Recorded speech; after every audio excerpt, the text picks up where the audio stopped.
All right, this is another video in our series on solving quadratic equations, and here we will be doing some work with completing the square with a challenge problem and a real-world connection problem. And I really encourage you to pause this video, give these a try on your own, and then check back in and see how you did.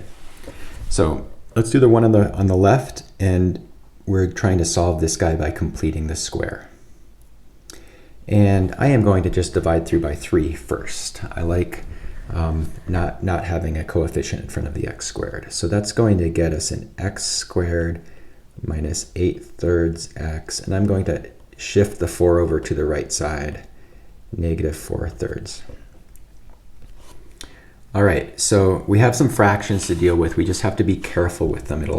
It should all work. Fractions are numbers too. We can do it, but let's be careful. And so remember, this number is going to be the 8/3 chopped in half, which is 4/3, and then squared. So this is going to be plus 16/9. Okay, so remember, we chop this number in half and square it to follow our pattern we've discovered with perfect square binomials. If we added 16/9 on the left, we have to add it on the right as well, so we maintain a balanced equation. So on the left, we are going to get x minus 4/3 quantity squared. Remember that 4/3 was the 8/3 chopped in half. And then on the right, we need common denominators. So this is negative 12/9 plus 16/9. So we have 4/9. You might see that I'm a little happy with the 4/9 there because it is a perfect square. We're going to be able to square root cleanly both sides, but if we couldn't, that would be okay as well. So we have x minus 4/3 on the left, once we square root, equals plus or minus 2/3. Okay, once we square root the right side as well. So double pathway. So we have x minus 4/3 equals 2/3, and alternatively we have x minus 4/3 equals negative 2/3. We'll add 4/3 to both sides all the way through, so plus 4/3.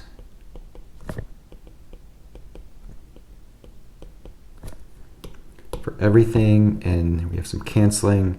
X equals 6/3, which is 2, so that's one possible outcome. And here x equals negative 2/3 plus 4/3 is 2/3. So those are going to be our two answers, our two solutions for that guy. All right, let's look at the one on the right, and you might be thinking, why is this a real-world connection problem? And it is because the quadratic equation, which you may not have seen yet, is used so often in physics, in science, social science, just to solve quadratic equations. Okay, so here we're going to actually derive it. We're going to actually figure out what it is, okay, to show you that it comes from a real world place. So it's going to get a little bit messy, but we can do it. Let's divide both sides by a. So first thing I'm going to do is eliminate that coefficient in front of the x squared. So I have an x squared plus b over ax plus c over a equals 0. Okay, I'm going to subtract our c over a from both sides and leave a gap so that we can complete the square.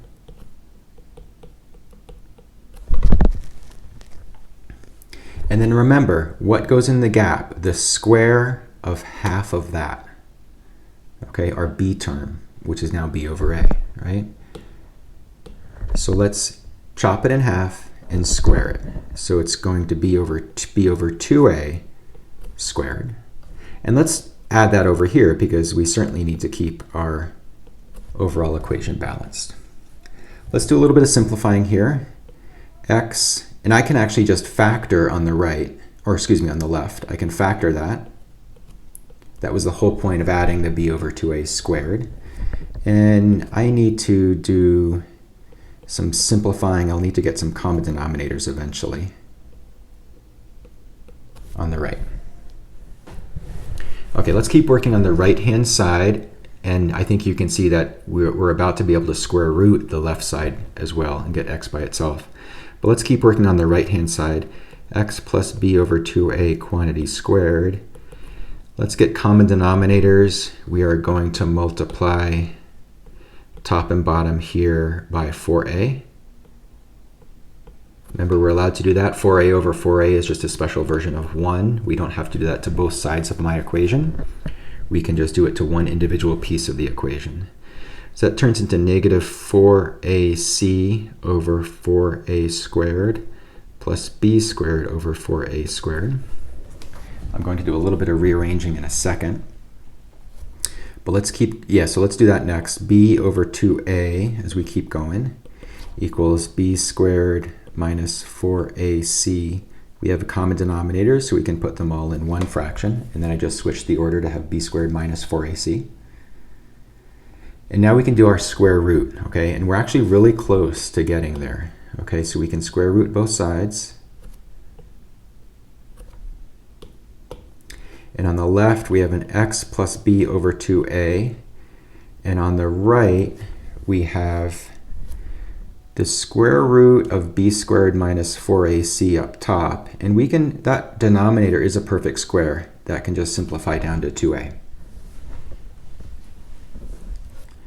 All right, we're close.